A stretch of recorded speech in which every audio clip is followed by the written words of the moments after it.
ఇంత నిర్లక్ష్యం తెలంగాణ నిరుద్యోగుల పట్ల ఆనాటి ప్రభుత్వం వ్యవహరించింది.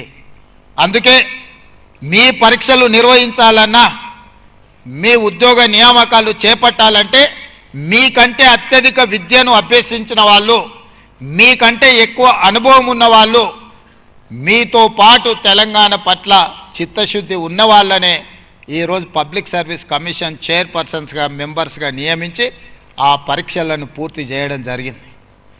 మీకు ఒక్క మాట చెప్పదలుచుకున్నా, డిఎస్సి మీరు ఎప్పుడైనా హిస్టరీని తీసుకోండి, నోటిఫికేషన్ నుంచి నియామకాలు 55 రోజుల్లో పూర్తి చేసి 11,000 మంది టీచర్లకు ఉద్యోగ నియామక పత్రాలు అందించినాం.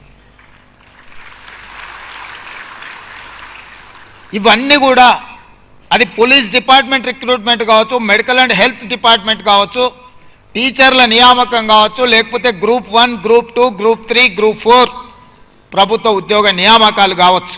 ఒక బాధ్యతతోని, ఒక యజ్ఞంలాగా భావించి ఎక్కడా తప్పులు జరగకుండా ఈ నియామక పత్రాలను అందించాలనే మేము కృషి చేసి, గ్రూప్ 1 ఫలితాలు ఇచ్చి నియామకాలు అందించబోయే సమయంలో కోర్టుల ముందు వివాదాలు సృష్టించి ఎట్టి పరిస్థితుల్లో నియామక పత్రాలు అందనీయకూడదని కుట్రలు చేస్తే కూడా న్యాయస్థానం ముందు నిలబడి ప్రభుత్వం బలమైన వాదనను వినిపించి ఈరోజు దాదాపుగా 2 సంవత్సరాలలో మొదటి సంవత్సరంలోనే 60,000 ఉద్యోగ నియామక పత్రాలను అందించి దేశంలోనే ఒక గొప్ప ఘనత తెలంగాణ రాష్ట్రం సాధించింది. ఈ రోజుకు దాదాపుగా 70,000 ప్రభుత్వ ఉద్యోగ నియామక పత్రాలు ఈ 2 సంవత్సరాల్లో మనం అందించగలిగినాం. మేము లెక్కలు చెప్తే తప్పంటారని, లేదా ఇచ్చిండ్రో ఇయ్యలేదని అనుమానాలు వ్యక్తం చేస్తారని 13 సార్లు ఉద్యోగ నియామక పత్రాలు అందిస్తే మేము ఎక్కడైతే బాధ్యత తీసుకున్నామో ఎల్బీ స్టేడియంలో కానీ, లేకపోతే నెక్లెస్ రోడ్లో డాక్టర్ బాబాసాహెబ్ అంబేద్కర్ సాక్షిగా కానీ, లేకపోతే శిల్పారామం సాక్షిగా కానీ, లేకపోతే సాగునీటి పారుదల శాఖ ఆఫీసు కార్యాలయ కేంద్రంలో కానీ ఈ నియామక పత్రాలు బహిరంగంగా వాళ్ళ తల్లిదండ్రులను అందరిని ఆహ్వానించి ఒక పండుగలాగా ఈ కార్యక్రమాన్ని నిర్వహించినాం. మాకు ఒక బాధ్యత కావచ్చు, కానీ మీకు ఒక జీవితకాల విజయం ఇది.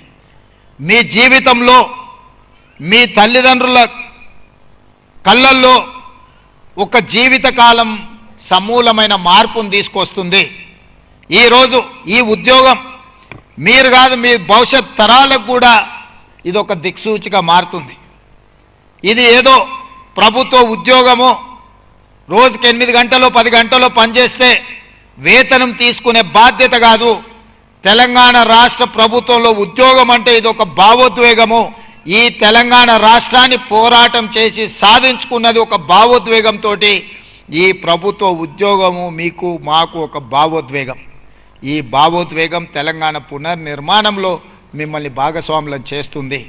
ఇందులో మీరు మేము మనందరం కలిసికట్టుగా పనిచేస్తే ఈ తెలంగాణ రాష్ట్రం దేశానికే కాదు ప్రపంచానికే ఆదర్శంగా అభివృద్ధి చెందగలిగిన అన్ని వసతులు వనరులు ఈ తెలంగాణ రాష్ట్రంలో ఉన్నాయి.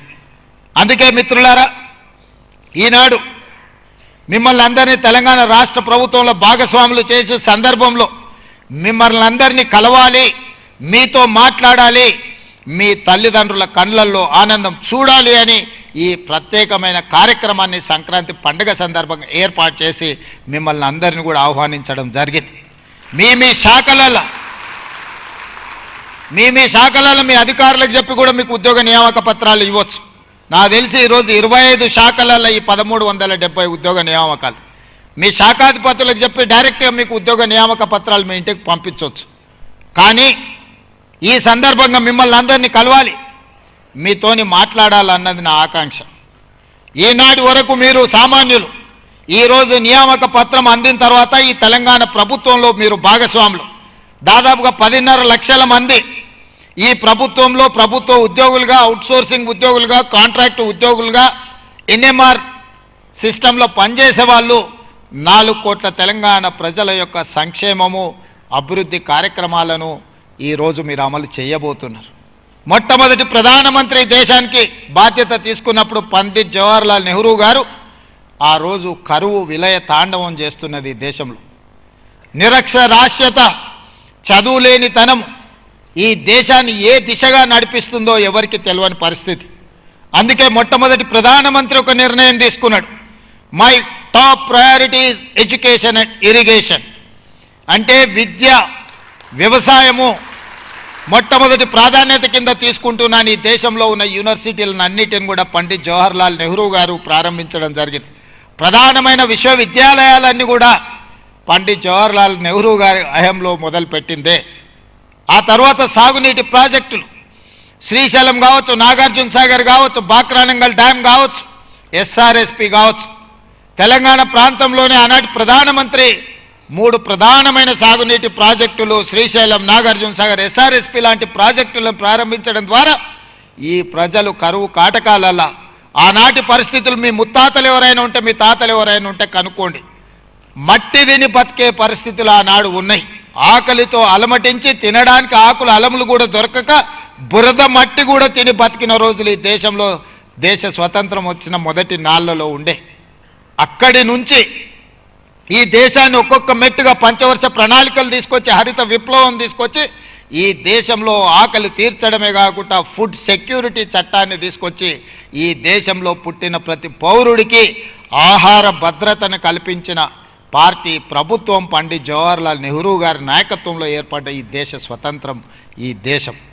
ఎడ్యుకేషన్ ఈరోజు దేశంలో తండాలలో, గూడాలలో, మారుమూల పల్లెలకు కూడా విద్య వ్యాపించింది.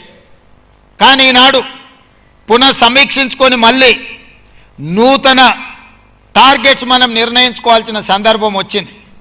ఈరోజు విద్యకు సమస్య లేదు. విద్య అన్ని ప్రాంతాలకు వ్యాపించింది. కానీ నాణ్యమైన విద్య పేదలకు అందడం లేదు. విద్య ఒకనాడు లేదు. విద్య అందడమే గొప్ప విషయంగా ఆనాడు చర్చించుకున్నాం.